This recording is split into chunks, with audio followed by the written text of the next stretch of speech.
Perkenalkan, nama saya Dewi Ardila sebagai peran bawang merah. Perkenalkan, nama saya Febrianti Abdillah sebagai bawang putih. Perkenalkan, nama saya Ainur Rafiq sebagai ayah dan warga. Perkenalkan, nama saya Zulfatus Sofia sebagai narator dan ibu kandung. Perkenalkan, saya Alfiada Mayanti sebagai ibu tiri. Perkenalkan, nama saya Nabila Wadatul Hamra sebagai nenek. Perkenalkan, saya Fardin Al-Kifari sebagai pangeran. Saya Lulu Ulaili sebagai pengawal. Perkenalkan, nama saya Muhammad Khairuddin sebagai warga. Perkenalkan, nama saya Abdullah Syukur Rahmat sebagai pengawal.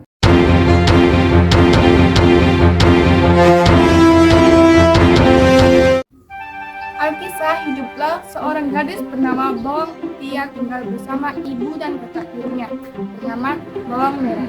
Ibu dan kakak tirinya kerap berbuat jahat kepada Bawang Putih.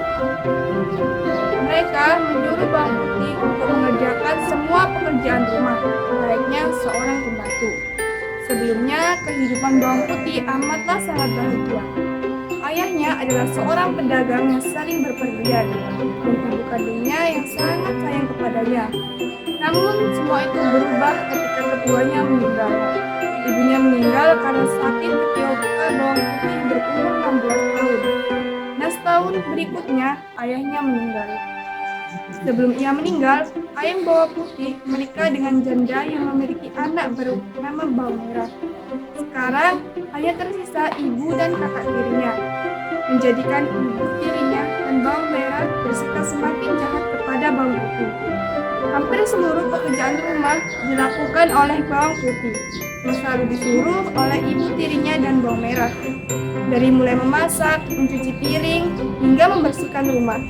Dan inilah kisah Bawang Merah dan Bawang Putih. Ya, Ibu, apakah itu kalian? Bawang Putih, apakah kamu baik-baik saja? Iya, Ayah. Bawang Putih, bersabarlah nak, kami tahu kamu kuat. Kami menyayangi. Ya, Ibu, aku juga menyayangi kalian. Sedang bermimpi indah, tiba-tiba sayup-sayup terdengar suara ibu tiri memanggil Bawang Putih. Hei Bang Putih, cepat bangun. Udah jam berapa ini? Maafkan aku, Ibu.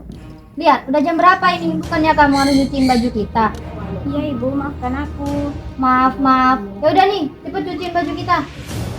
Besok kan pangeran mau kesini, jadi ibu gak mau tahu ya. Semua baju-baju harus ada di meja besok. Baiklah, Ibu. Ya udah sana, cepet kerjain. Baiklah, Ibu. Aku pamit, mencucinya di sungai dulu. Bawang Putih menahan air matanya di sepanjang perjalanan. Ya Tuhan, kenapa hidupku seperti ini? Aku sangat kesusahan sekali. Sesampainya ia di sungai, ia langsung mencuci pakaian milik ibu tiri dan Bawang Merah. Saat itu, Bawang Putih tidak melihat bahwa ada batu yang membuat salah satu kain miliknya terhanyut. Bawang Putih panik dan langsung mencari kainnya di sepanjang sungai. Samping itu, ia juga bertanya kepada warga yang berada di sekitar sungai. Permisi, Pak. Apakah Bapak melihat kain yang terhanyut di sekitar sini? Maaf, saya tidak melihatnya. Coba kamu tanya ke orang lain. Iya, Pak. Terima kasih. Permisi, Pak. Apakah Bapak melihat kain yang terhanyut di sekitar sini? Maaf, aku tidak melihatnya. Mungkin kain itu sudah terhanyut jauh, jadi tidak bisa ditemukan lagi. Coba kamu cari lagi. Setelah bertanya-tanya kepada warga sekitar, Bawang Putih masih tidak dapat menemukan kain tersebut. Bagaimana ini jika kainnya tidak ditemukan? Aku akan dimarahi Ibu. Perkataan Bawang Putih tersebut tidak sengaja didengar oleh seorang nenek yang berada tidak jauh darinya. Nah, nenek bisa membantumu menemukan kain itu, tetapi dengan satu syarat. Apa syarat nenek? Kamu harus membantu nenek melakukan pekerjaan rumah nenek, maka nenek akan memberikan kain itu kepadamu. Baiklah, Nek. Aku akan membantu nenek. Ayo ikut nenek. Bawang Putih melakukan pekerjaan rumah nenek dengan cekatan dan teliti.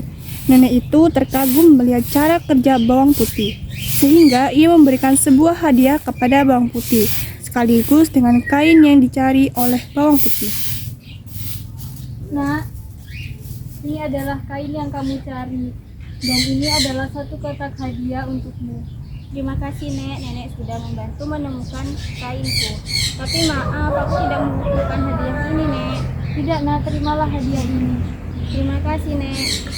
Sama-sama nak, pulanglah dengan hati-hati.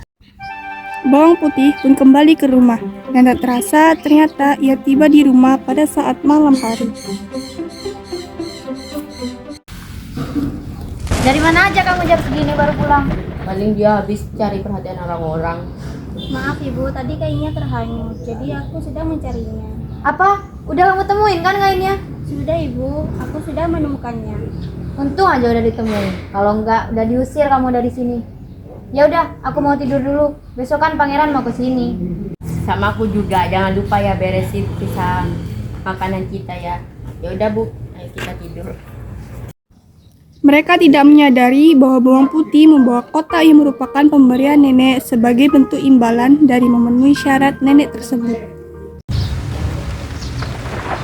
Ibu, Apa yang kamu bawa itu, bawang merah? aku tidak tahu, aku menemukan ditumpukan baju bawang putih. Hah? Dari mana dia mendapatkan perhiasan ini? Aku tidak tahu Bu. Bawang putih, kemarilah. Iya ibu, ada apa? Dari mana kamu mendapatkan perhiasan ini? Aku mendapatkan dari seorang nenek yang telah membantuku menemukan kain kemarin. Aku harus ke sana. Bawang putih mengikuti ego dan keserakahannya. Ia rela menghanyutkan kain milik ibunya dan bertanya ke warga sekitar mengenai tempat tinggal si nenek. Sampai akhirnya ia bertemu dengan nenek tua itu. Permisi Nek. Iya, ada apa?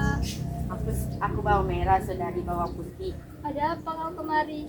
Aku menghanyutkan kain ibuku dan aku ingin nenek memberikannya bersama kotak perhiasan itu. Nenek akan memberikannya kepadamu, tetapi kamu harus membantu nenek membersihkan rumah nenek.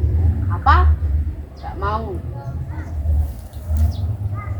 Cepat berikan, dasar nenek tua. Baiklah, nenek akan memberikannya kepadamu. Karena kearogannya itu, nenek pun memberikan kain dan kotak itu kepada bawang merah. Bawang merah meninggalkan nenek tanpa mengucapkan terima kasih. Ia berjalan kembali menuju rumah untuk bertemu ibunya dan tak sabar untuk memberikan kain perhiasan itu. Ketika sampai di rumah, bawang merah pun membuka kotak itu. Tetapi bukan perhiasan yang ia dapat, tetapi malah lebah-lebah yang menyengat. Tolong! Ibu tolong. Ada apa ini? Bawang merah, apa yang kamu lakukan? Aku meminta kotak ini ke nenek tua itu, tapi isinya bukan perhiasan melainkan lebah-lebah yang menyengatku. Tidak apa-apa, nanti kita obati lukamu. Bawang putih! Dan kamu bawang putih, kamu sudah menyesatkan bawang merah sehingga menjadi seperti ini. Pangeran, gawat! Telah terjadi keributan di daerah sana. Apakah benar ada keributan di daerah sana? Benar sekali, kami tidak berbohong. Baiklah, terima kasih atas infonya. Kita akan segera ke sana mengawal. Pangeran dan kedua bodikannya pun bergegas ke tempat keributan tadi dan segera menghentikannya. Berhenti! Kamu tega sekali memukuli anakmu. Kamu harus dihukum untuk kekerasan ini. Kamu harus ikut denganku. Mengawal. Maafkan hamba, pangeran. Hamba tidak bermaksud untuk memukulinya. Maafkan ibu hamba, Pak. Lepaskan! Diamlah dan ikut dengan kami. Ajar dia, hukum dia. Jangan beri ampun! Beberapa hari kemudian, ibu itu dihukum dan tinggal di rumah pohon di tengah hutan yang sunyi. Beberapa bulan kemudian, pangeran pun menikahi bawang putih dan hidup bahagia sampai akhir hayatnya.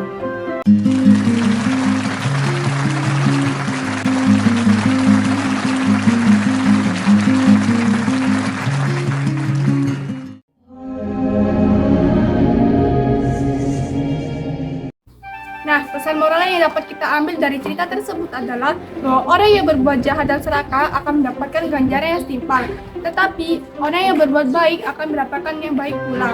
Dan jangan lupa berbakti kepada orang tua. Sampai jumpa teman-teman.